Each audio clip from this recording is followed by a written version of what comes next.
미리 보기. 뭐가 미리 보기냐? 예상하시겠지요? 저희 만평 하나 준비를 했는데요.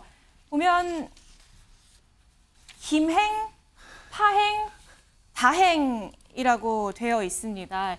김행 여가부 장관 후보자의 청문회 관련 얘기인데 김행 후보자가 위에서 부끄럼 없이 경영했고 청문회에서 수상이 밝힐 것이다 라고 입장을 밝혔고 파행된 상황, 대법원장 부적격이야 라고 지금 민주당에서 임명동의안 부결을 거의 주장, 사실상의 부결인 상황이고, 그리고 국민의힘에서는 이렇게 여당 마음대로 증인 일정 의결해버리면 우리 김행 장관 후보자 청문회 보이콧할 거야 이렇게 싸우고 있는 상황에서 밑에서 김행 후보자가 다행이다라고 얘기를 하는 것 같죠. 만평이 이렇게 지금 되어 있는 상황이고, 다음 기사로 이 지금의 상황을 좀 정리를 해보도록 하겠습니다.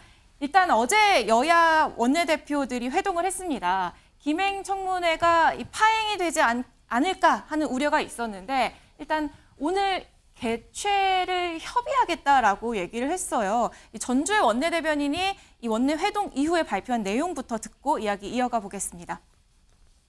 첫 번째는 이제 내일 이루어질 이제 여가부 장관 그 후보자 이제 청문회 관련해서는 여가위 위원장 그리고 양당 좀 간사들 간에 협의를 해서 내일 국민들이 궁금해하시는 여가부 장관 후보자에 대한 청문회가 정상적으로 운영될 수 있도록 좀 협의하기로 그렇게 양당 원내대표께서 그렇게 이야기가 됐습니다. 그래서 이후에 이 여가위 위원장과 그 양당 간사들 간에 좀 정상화를 위한 그런 실질적인 협의가 좀 이루어져서 내일 좀 정상적으로 좀 운영이 될 수 있도록 최대한 노력을 하겠다 이렇게 이야기가 됐습니다. 이 사실 여당에서 보이콧하겠다, 청문회를 보이콧하겠다라는 장면이 좀 이례적이긴 했습니다만 어제 원내회동 이후에 합의점을 찾도록 노력하겠다라고 발표를 했습니다.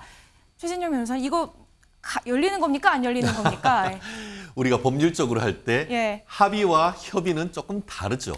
협의는 말 그대로 열심히 서로 협상을 해서 정하도록 하겠다 이런 것이고, 그 협의의 결과 이르는 것이 합의인데 아직까지 합의까지는 못 이뤘지만 협의는 하고 있다 이렇게 지금 돼 있는 건데, 지금 저렇게 얘기를 하고 나서 또 이제 나와가지고 이제 그 우리 홍익표 원내대표 같은 경우에는 아직까지 합의까지 이런 것은 아니다라고 해서 오늘은 좀 지켜봐야 되는 것 같습니다.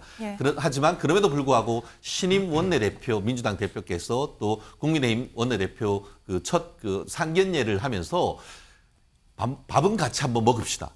매주 한 번씩 식사 회동을 하기로 그건 합의했다고 합니다. 예. 그렇다는 점에서는 어쨌든 간에 이제 그 앞으로의 어떤 원내, 이 부분은 원내의 문제 아니겠습니까? 그렇기 때문에 원내의 어떤 합의를 하기 위한 제도적 장치는 만들어졌다. 그리고 지금 홍익표 원내대표 같은 경우에도 불필요하게 반대를 위한 반대는 하지 않겠다. 이렇게 지금 밝혔다라는 점에서 어떻게 보면은 파란불까지는 아니지만 빨간불에서 노란불까지 왔다. 이렇게 얘기를 할 수 있을 것 같은데요. 노란불까지? 노란불. 당장 오늘인데요. 그렇기 때문에 그런 부분은 오전 중에 파란불로 바꿔야죠. 그렇기 때문에 파행에서 다행으로 가서 국민들에게 희망을 주는 정치. 사실 여성가족부가 어떤 겁니까? 민주당에서 굉장히 강조하고 있는 부서 아니겠습니까? 그렇다고 하면은 빨리 이 여야 합의를 통해서 청문회를 개최하고 지금 김행 후보자도 직접 참여하겠다고 얘기를 했기 때문에 오늘 오후에는 어쨌든 간에 개최하는 모습을 국민은 보고 싶다라고 저는 생각을 합니다. 예, 권지웅 비대위원님, 사실 청문회는 야당의 무대라고 하잖아요. 그래서 비교적 민주당 입장에서는 좀 여유롭다고 해야 할까요? 국민의힘 입장을 기다리겠다 이런 취지의 입장인 것 같아요. 오늘 만약에 청문회가 열린다면 가장 주요한 쟁점은 뭔지 짧게 설명 좀 부탁드릴게요. 일단 공직자로서 자격 논란이 계속 불거질 것 같습니다. 그러니까 공직자가 되면 주식을 백지신탁해야 되는데 사실은 가족에게 맡겼다가 다시 되찾으면서 상당한 이익을 봤던 문제라든지 아니면 그 회사로부터 받았던 연봉에 대한 어떤 적절성 이런 것들이 문제가 될 것 같고, 두 번째로는 여성가족부 장관으로서 정말로 자격이 있는가? 그러니까 사실 여성가족부 장관을 하기에 마땅한 이력을 가진 분이 아닙니다. 그러니까 김건희 여사의 친분설 이야기가 나오는 거예요. 이분에게 어떤 장관직을 줘야 되니까 둘러 가다가 여성가족부 장관을 준 것 아니냐라는 이야기가 나오는 건데 거기에 대해서 집중적으로 이야기되지 않을까 싶습니다. 예, 오늘 파란불이 켜져서 청문회가 열릴지 그리고 말씀하신 쟁점들이 어떻게 다뤄질지는 조금 더 지켜보도록 하고요. 다음 기사 가보겠습니다. 이균용 대법원장 후보자 부결 방향, 당론 채택은 미뤘다. 그리고 여당은 국정 발목 잡기다라고 얘기를 하고 있는 상황입니다. 지금 보면 야당에서는 사법부 수장의 공백의 역풍을 의식한 거 아니냐라는 얘기들을 하고 있거든요. 일단 여야 목소리부터 듣고 이어가 보겠습니다. 다수는 당론으로 표결에 임하자 이런 의견이셨지만 소수 의견으로 자유투표 의견이 있으셔서 우선은 인천특위 민주당 의원들이 국민들께 이균용 대법원장 후보자의 부적격성 이것에 대한 설명 말씀을 좀 더 드리고 그리고 6일날 본회의 직전 의총에서 최종적으로 당론 채택 여부를 결정하기로 했습니다. 대법원장 임명 동의안 의결뿐만 아니라 김행 여성가족부 후보자 청문회는 일정도, 증인도 민주당 단독으로 의결하며 의회 주의의 기본 정신도 무시한 채 다수당 폭주를 이어가고 있습니다. 뜬금포로 꺼내든 영수회담 목적으로 민생을 내걸었지만 결국 민주당 그 어디에도 민생은 없었음을 스스로 증명하고 있습니다. 예, 사실상 당론으로 의견이 모아지지 않겠느냐 했는데 일단은 결론 내는 거는 미룬 상황입니다. 지금 여기 보면 사법부 수장의 공백에 대한 역풍을 의식한 것 아니겠느냐라고 얘기를 하고 있는데 조현삼 변호사님, 야당 입장에서는 아무래도 당론으로 부결했을 때 혹시나 공백이 길어지는 것에 대한 부담 있다고 봐야 하나요? 아무래도 당론으로 채택했을 때 그 부담감을 의식하지 않을 수 없었을 것 같습니다. 예. 그렇다고 한다면 자유투표를 통해서 부결 여부가 결정이 될 텐데요. 저는 어떻게 보면 35년 만에 대법원장 공석 사태가 발생하지 않을까 싶습니다. 이균용 후보자 같은 경우에는 너무나도 흠이 많죠. 어떻게 보면 10억에 가까운 큰 돈을 두고 예. 재산 신고를 누락하지 않았겠습니까? 일반 시민들 입장에서는 10억이라는 돈을 누락할 수는 없어요. 10억은 엄청 큰 돈이기 때문이죠. 그럼에도 불구하고 재산 신고를 누락하고 그걸 알지 못했다. 그러한 법이 있는지 알지 못했다라고 하셨는데 그 대법원장의 그런 걸 검증을 함에 있어서는 물론 능력도 봐야겠지만 도덕성, 청명성도 같이 봐야 합니다. 예. 그렇다고 한다면 이런 신고 누락 부분에 대해서 간과할 수는 없다라는 생각이 들고요. 그리고 사회적 약자에 대한 판단도 굉장히 아쉬운 부분이 많았죠. 그렇다고 한다면 이러한 부분들을 여러 가지 살펴보면 이균용 후보자가 과연 대법원장으로 적합한지 그 부분 아마 국회의원들이 아마 꼼꼼히 따져보고 그 결과를 보여주지 않을까 싶습니다. 예. 당론으로 일단 결론은 미룬 것에 대해서 이거 좀 여쭤볼게요, 권지훈 비대위원님. 네.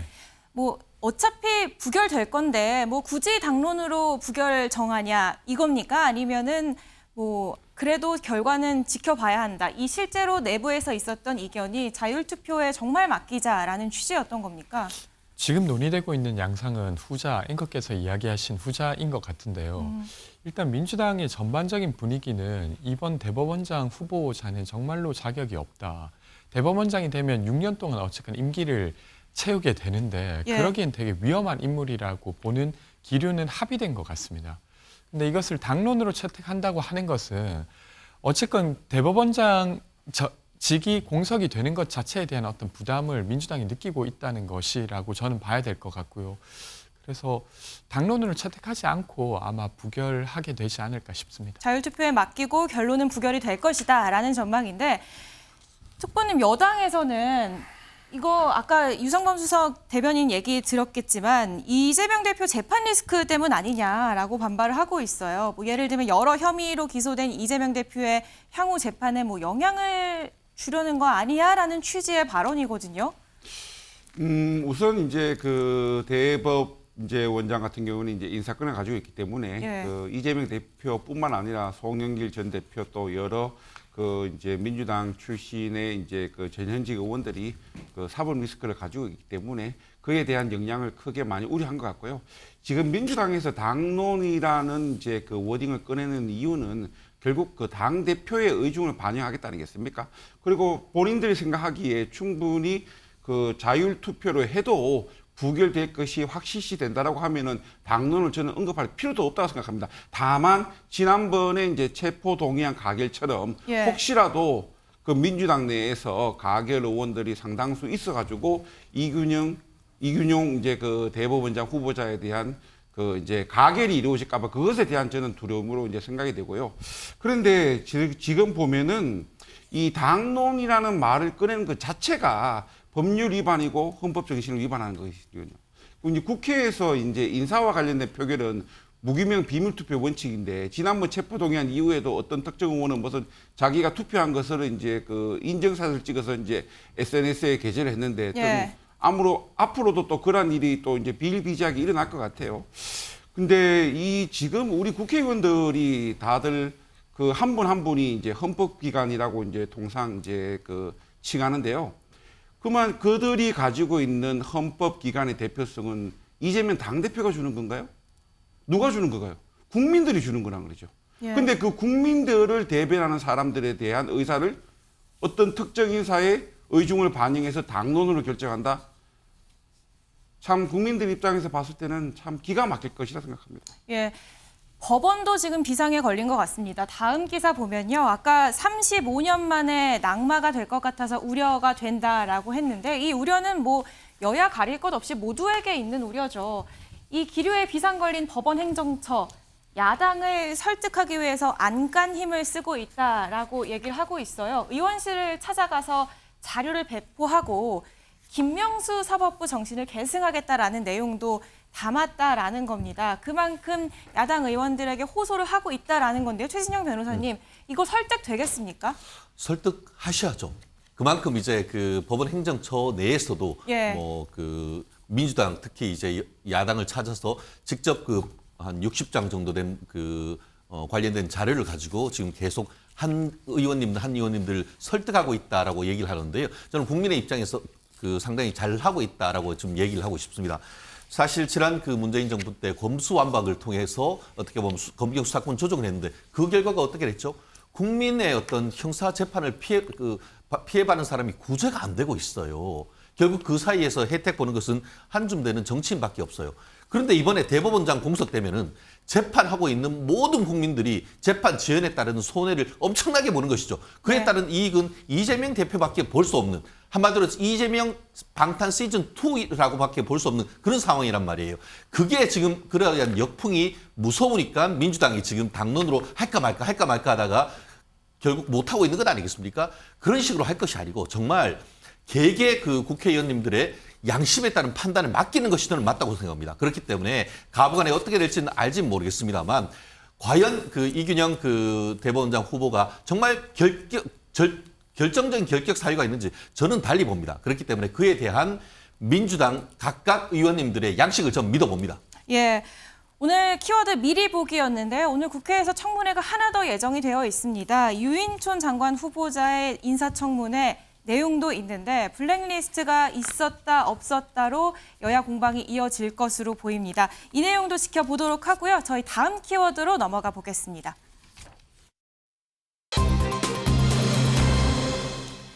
예, 드루킹 시즌2 이 쌍따옴표가 달려 있습니다. 누구의 주장인가 함께 기사를 보시면요. 이 중국 응원 방치한 다음 여론조작 숙주라고 되어 있습니다. 저희 신문 일면에서 이 다음 포털 사이트의 응원 페이지 문제, 실제로 해외 IP가 광클이라고 하죠. 2천만 건 가까이 되는 두 곳의 해외 IP가 2천만 건 가까이 되는 클릭을 한 것으로 지금 드러난 상황이고요. 여당에서는 여론조작 숙주다라고 얘기를 하고 있습니다. 그런 측면에서 드루킹 시즌2 아니냐라는 얘기가 나오고 있는데요. 이 상황이 지금 다음은 경찰 수사를 의뢰하겠다라고 얘기를 했지만 정치권으로도 공방이 옮겨 붙었습니다. 여야 목소리 듣고 오시죠. 이러한 매크로 조작 행위와 IP를 우회하는 VPN 기술은 8,800만 건의 댓글을 조작한 드루킹처럼 여론을 조작하는 데 쓰이는 교묘한 도구들입니다. 선거를 앞두고 이런 조작 행위가 드러났다는 것은 절대 가벼이 볼 사안이 아닙니다. 상식적으로 여론조작 세력이 고작 스포츠 경기 클릭 응원을 조작한다는 것이 가당키나 합니까? 포털에서 중국 응원 비율이 높았다는 이유만으로 여론조작 운운하는 것은 호들갑입니다. 근거도 정황도 없이 우선 소리부터 높이고 보는 것인데 이럴 거면 차라리 탕후루 열풍을 두고 차이나 게이트라고 얘기하는 게 설득력 있어 보입니다. 예, 드루킹 시즌2를 우려하는 목소리에 차라리 탕후루 열풍을 두고 차이나 게이트라고 얘기하는 게 나을 것 같다라는 야당의 반박까지 들어봤습니다. 저희 다음 신문 같이 보시면요. 이번에 국민일보인데 윤 대통령 어제 이제 가짜뉴스 민주주의 위협한다라는 발언을 했습니다. 그리고 정부가 이와 관련해서 여론조작 방지 TF를 만든다라는 내용 저희 아까 일변에서 봤는데 이번 이 클릭 사건, 중국 응원 클릭 사건을 두고 정부가 바로 즉각 대응에 나섰어요. 박진호 특보님, 실제로 뭐 한덕수 총리가 TF 구성을 지시를 했다라고 하죠. 정부 여당이 굉장히 발빠르게 나서고 있는 상황. 아무래도 이 사건이 가볍지 않다. 이렇게 보는 것 같아요. 가볍지 않고요. 저는 매우 늦었다고 생각합니다. 느리다 생각합니까? 예, 왜냐하면 2010년대 초중반 이미 유럽 지역에서 그 민주주의 붕괴의 위험성을 이제 큰 정치적 사회적 화두가 됐을 때 그 이제 민주주의 붕괴를 이제 그 조장하는 그 여러 원인 중에 가장 심각한 원인이 소위 말하는 그 페이크 뉴스, 가짜 뉴스였습니다. 그래서 당시 유럽 같은 경우는 지금 우리 국내에서 논의되고 있는 이런 법적 장치보다도 훨씬 더 강도 높은 방안이 논의되었고 또 일부에서는 그게 실시되고 있습니다.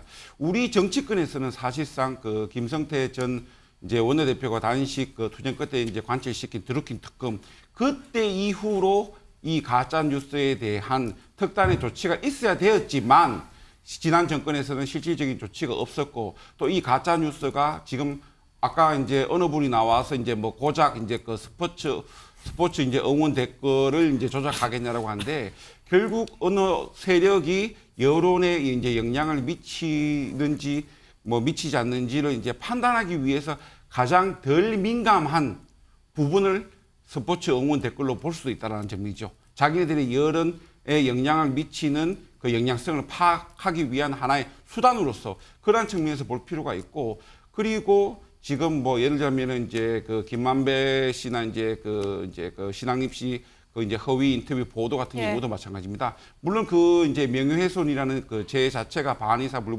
불벌죄이기 때문에 이제 피의자가 이제 피해자가 특정이 돼야 되는 거지만은 그때 당시 만약에 그 대선을 앞두고 그런 허위 그 인터뷰, 허위 보도로 인해서 마음이 바뀌었거나 또 고민했던 유권자들을 생각한다고 하면 제가 봤을 때 수백 명은 될 텐데, 아니 수백만 명은 될 텐데, 그러면 그분들에 대한 책임은 누가 져야 된다는 거죠. 예. 그렇기 때문에 저는 더 이상 이 가짜 뉴스가 이제 사실상 이제 온라인에서 더 이상 이제 활개칠 수 없도록 특단의 조치가 하루빨리 이루어져야 된다고 생각하고 또 그 반면 그와 동시에 이제 그 표현의 자유에 대해서도 충분히 이제 그 보장할 수 있는 대책도 동시에 강구돼야 된다고 생각합니다. 예, 총선을 앞두고 있기 때문에 더 빨리 대응해야 된다라는 말씀이셨는데 다음 뉴스 보면서 이야기 좀 이어가 보도록 하겠습니다.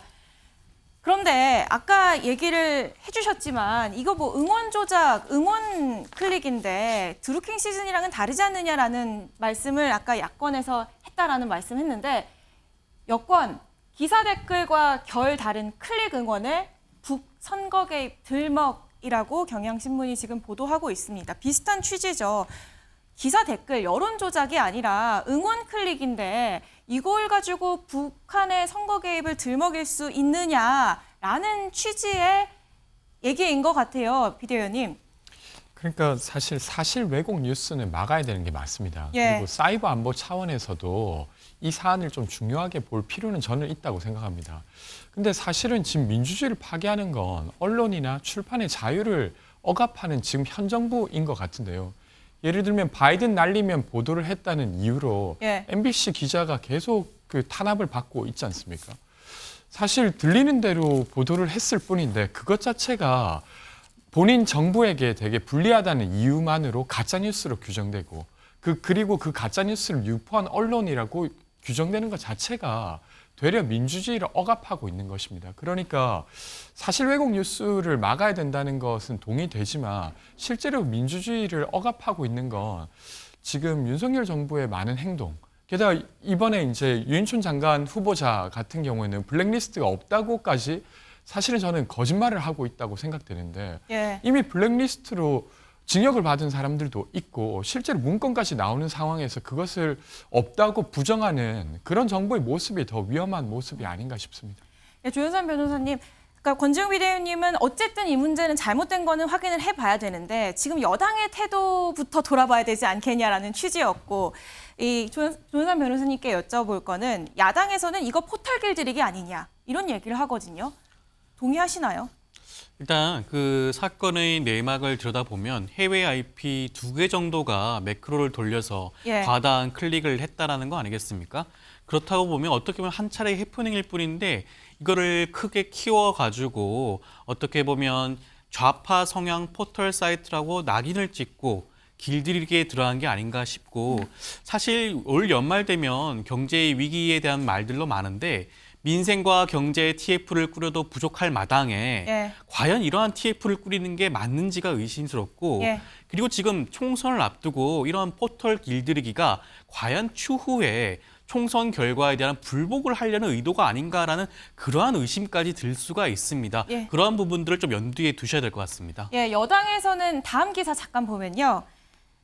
그럼에도 불구하고 이 대선 여론조작이 3배가 급증했다. 가짜뉴스가 금품 수수보다 큰 문제로 부상을 했다라면서 총선을 앞두고 있기 때문에 이건 확실하게 대응을 해야 된다 이런 입장인 것 같아요. 최중현 변호사님. 공정한 포털. 예. 왜 민주당이 이 부분에 대해서 여야 협치하려고 안 하고 계속 이걸 못하게 하죠? 그 부분에 있어서 저는 뭔가 석연치 않습니다. 예. 오늘 아침에 매일경제 준비한 소식 여기까지입니다. 오늘도 좋은 하루 보내세요.